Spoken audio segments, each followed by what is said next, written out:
नमस्कार दोस्तों, हम फिर से लेकर आ चुके हैं आप लोगों के लिए शाम की सभी ताज़ा और बड़ी खबरें। फटाफट अंदाज में एक एक कर बताएंगे आपको आज देश और दुनिया से क्या बड़ी खबरें निकलकर सामने आ रही हैं।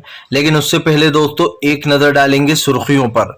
प्रधानमंत्री नरेंद्र मोदी के ऊपर गरजे राहुल गांधी, बोले इस देश को सिर्फ दो लोग चला रहा है, अडानी और अंबानी। सत्यपाल मलिक का जो इंटरव्यू था वो जानबूझकर छुपाया गया। वहीं पर अगली बड़ी खबर में हम आपको बताएंगे दोस्तों, अतीक अहमद और अशरफ अहमद के एनकाउंटर के बाद फंस गई योगी सरकार, जानबूझकर कराया गया दोनों का एनकाउंटर। ओवैसी ने बोला बड़ा हमला, बोले राजनीतिक फायदे के लिए किया गया है ये। वहीं पर अगली बड़ी खबर में हम आपको बताएंगे दोस्तों, भारतीय जनता पार्टी के ऊपर गरजे अखिलेश यादव, बोले जब पुलिस के बीच से दो गैंगस्टर को मार दिया जाता है तो आम जनता का क्या हाल होगा। आप समझिए, उत्तर प्रदेश में लॉ एंड ऑर्डर पूरी तरीके से फेल हो चुका है। वहीं पर अगली बड़ी खबर में हम आपको बताएंगे दोस्तों, दरअसल आपको बता दें गोदी मीडिया की गोदीगिरी, लिख रहा है अगला नंबर गुड्डू का। आप समझिए दोस्तों, जब मीडिया ही कानून व्यवस्था की धज्जियां उड़ाने लगे और मीडिया जो है वो चाटुकारिता करने लगे तो आप समझ सकते हैं कि मीडिया का क्या हाल होता होगा।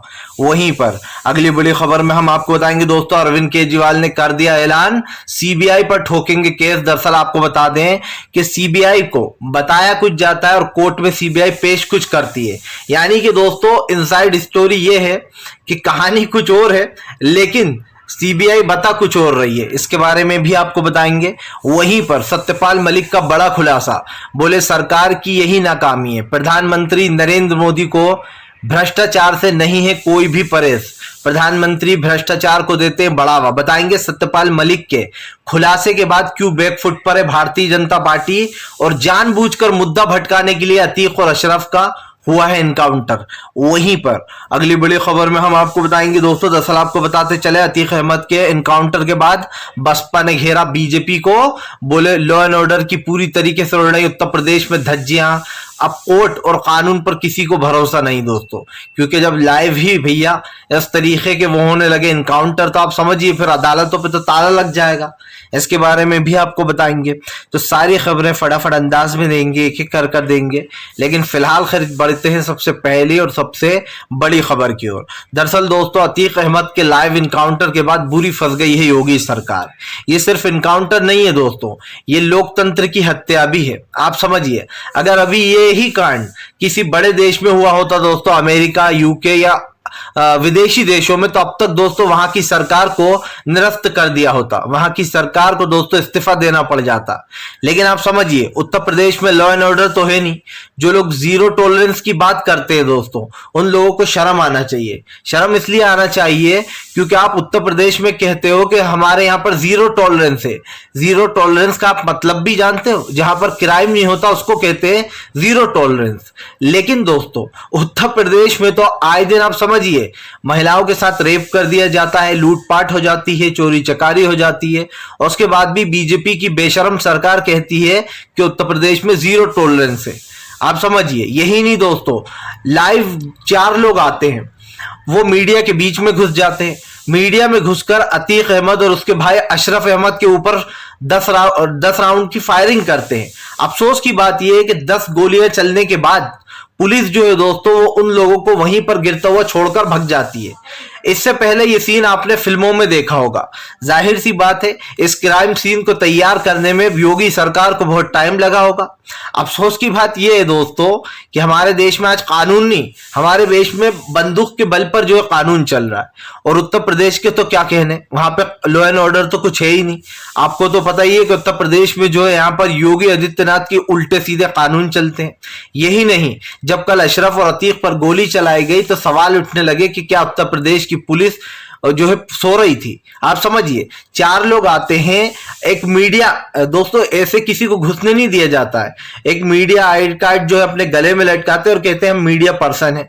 जाहिर सी बात है पहले जो है यहाँ पर लोगों की दोस्तों तफ्तीश होती है, तलाश होती है कि सच में मीडिया पर्सन है या फिर नहीं है।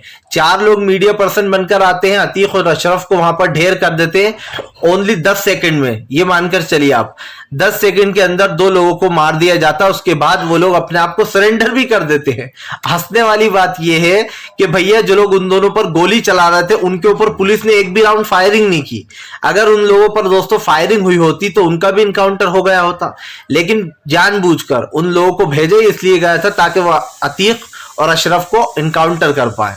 फिलहाल चलिए बढ़ते हैं एक और अगली बिग ब्रेकिंग की तरफ।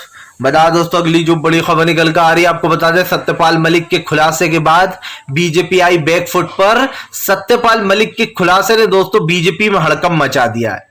जो भारतीय जनता पार्टी अब तक देशभक्ति का नारा लगा रही थी, जो बीजेपी ये बता रही थी कि हमसे बड़ा देशभक्त तो कोई है ही नहीं, उसने 40 आप समझिए हमारे देश के नौजवानों को शहीद करवा दिया। और क्यों करवा दिया दोस्तों?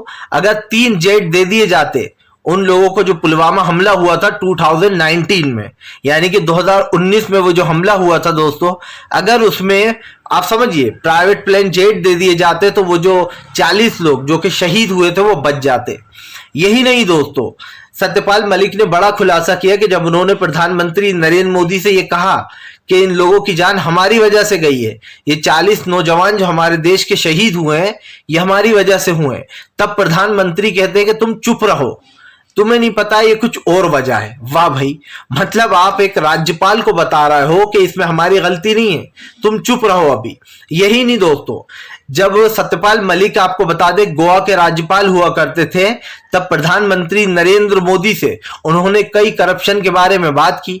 उन्होंने बताया कि कैसे बड़े बड़े जो है यहाँ पर घोटाले हो रहे हैं और जो है रिश्वतें ली जा रही हैं, इनलीगल जो खास कर जो वो है दोस्तों उनको पास किया जा रहा है।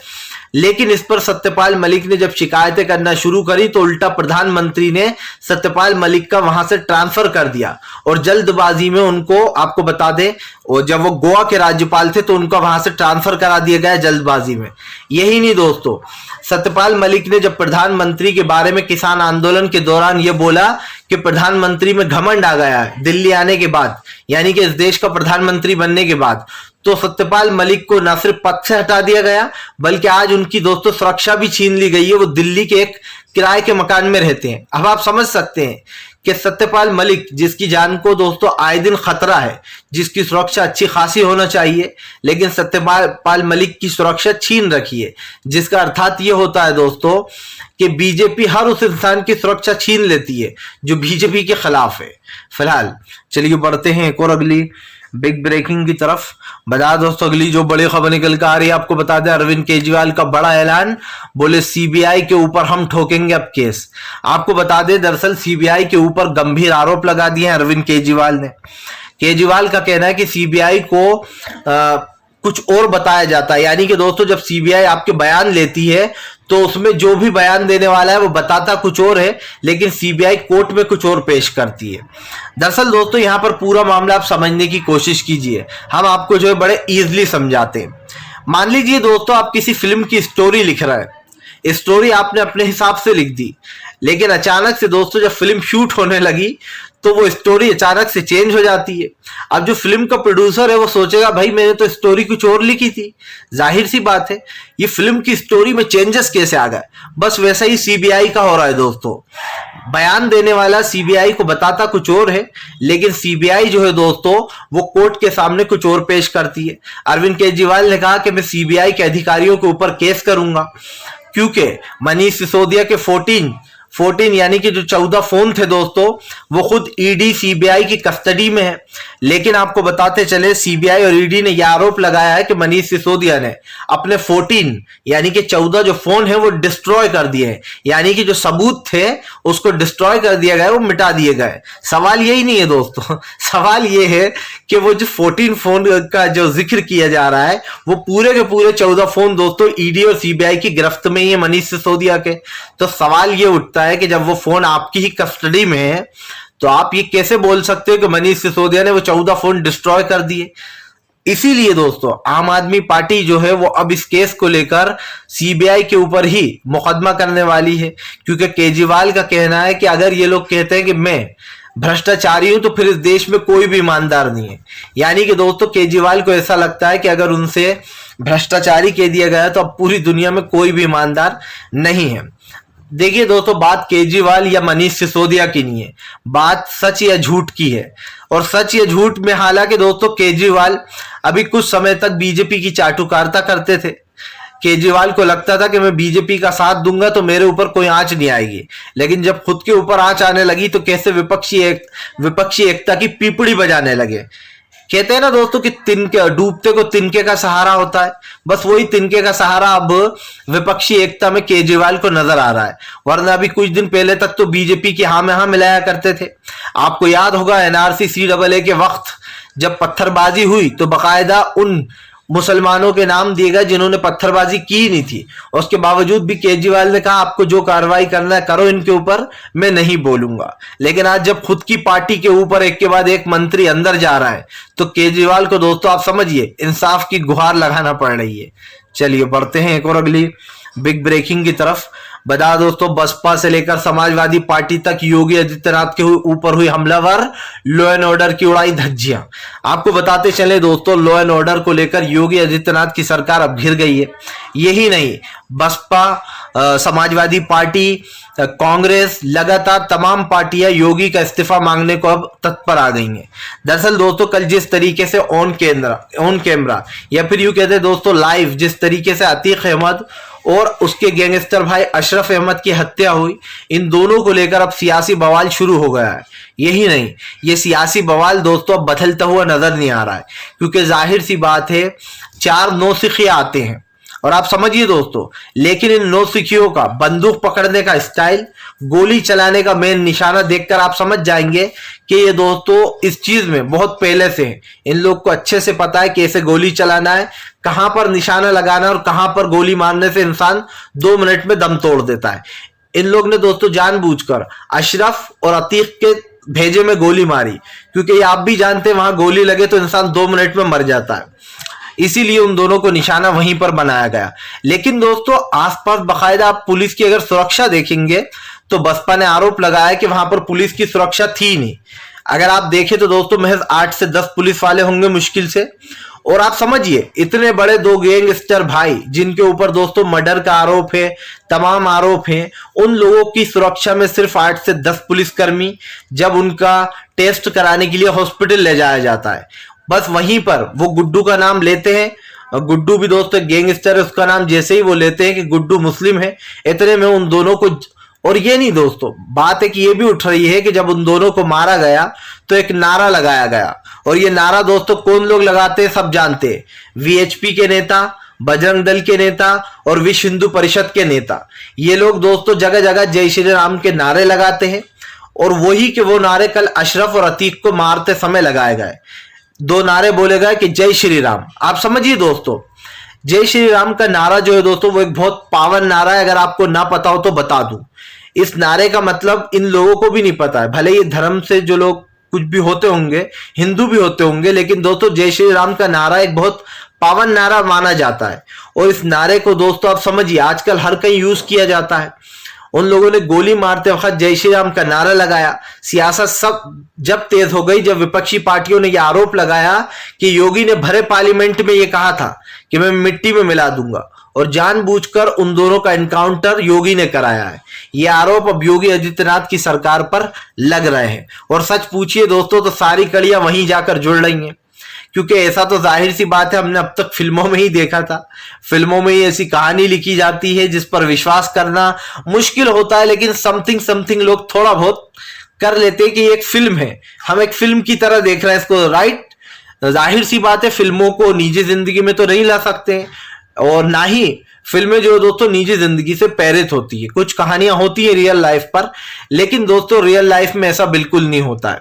पर मुझे लगता है कि एक फिल्म देखकर पूरा प्लान बनाया गया उत्तर प्रदेश की सरकार द्वारा, और उस फिल्म की कहानी को रियल लाइफ में घुसेड़ दिया। लेकिन शायद ये सरकार भूल गई है कि जब फिल्म में दोस्तों रियल लाइफ को घुसेड़ो तो मामला थोड़ा गड़बड़ा जाता है। और ये साफ दिखाई दे रहा है कि इस वक्त क्या हुआ है।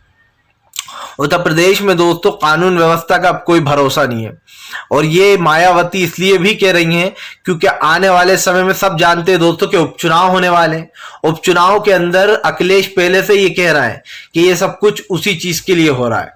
फिलहाल चलिए बढ़ते हैं एक और अगली बिग ब्रेकिंग की तरफ। बता दोस्तों अगली जो बड़ी खबर निकल कर आ रही है, आपको बताते चले दोस्तों, बीजेपी के ऊपर हमलावर हुए अखिलेश यादव।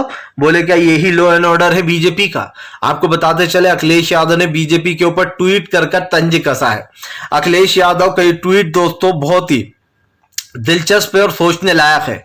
अखिलेश यादव ने लिखा, उत्तर प्रदेश में अपराधी की परिक्रमा बढ़ गई है और अपराधियों के हौसले बुलंद हैं। जब पुलिस सुरक्षा के घेरे के बीच में सरेआम गोलीबारी कर किसी की हत्या कर दी जा सकती है, तो आम जनता की सुरक्षा का क्या ही कहना। जनता के बीच में वारदात बनाकर बीजेपी जानबूझकर लोगों के बीच में वातावरण बिगाड़ना चाह रही है। यानी कि दोस्तों जो ये सब कुछ हुआ है, अखिलेश ने बेसिकली अपने ट्वीट में ये दर्शाया है कि ये जो सब कुछ हुआ है ये एक सोची समझी प्लानिंग है, ये सब कुछ चुनाव के तहत हुआ है।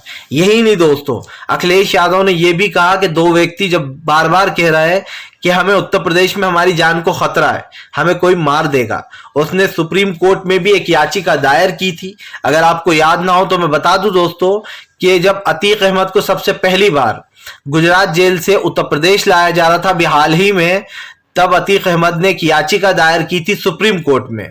उस याचिका में जो है अतीक अहमद ने यह कहा था कि उत्तर प्रदेश मुझे ना भेजा जाए, वहां पर मेरी जान को खतरा है। यही नहीं, अतीक अहमद ने बार बार जो है वो अपनी याचिका में इस बात को दोहराया था कि उनकी जान को खतरा हो सकता है, उत्तर प्रदेश में उनकी सुरक्षा में चूक हो सकती है, इसलिए उनको रोक लिया जाए। लेकिन आपको बता दें उनकी याचिका पर कोई भी आदेश नहीं दिया गया ऐसा कि उनको नहीं जाना चाहिए, बल्कि उनकी याचिका खारिज एक तरीके से मानी है, क्योंकि उनको जाहिर सी बात है रोका तो नहीं गया। यही कारण है जो अतीक के इनकाउंटर पर अब सवाल उठने खड़े हो गए हैं। हालांकि दोस्तों अगर कोई अपराधी है, उसने कोई जुर्म किया है, तो उसको सजा मिलना चाहिए, और वो सजा दोस्तों अदालत देती है। अदालत भले ही उसको फांसी दे या फिर उम्र कैद की सजा दे, या अदालत का निर्णय होता है।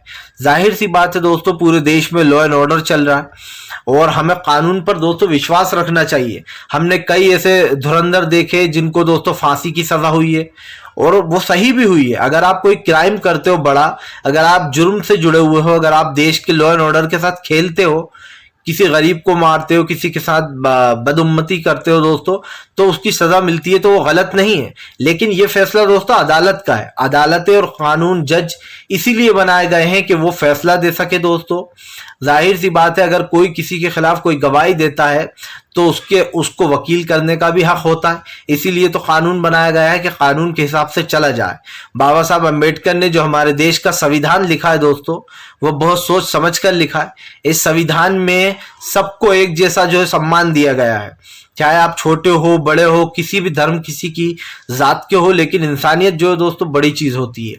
फिलहाल चलिए बढ़ते हैं एक और अगली बिग ब्रेकिंग की तरफ। बता दोस्तों कर्नाटक में मच गया बवाल, बीजेपी के कई नेताओं ने थमा दिया नोटिस।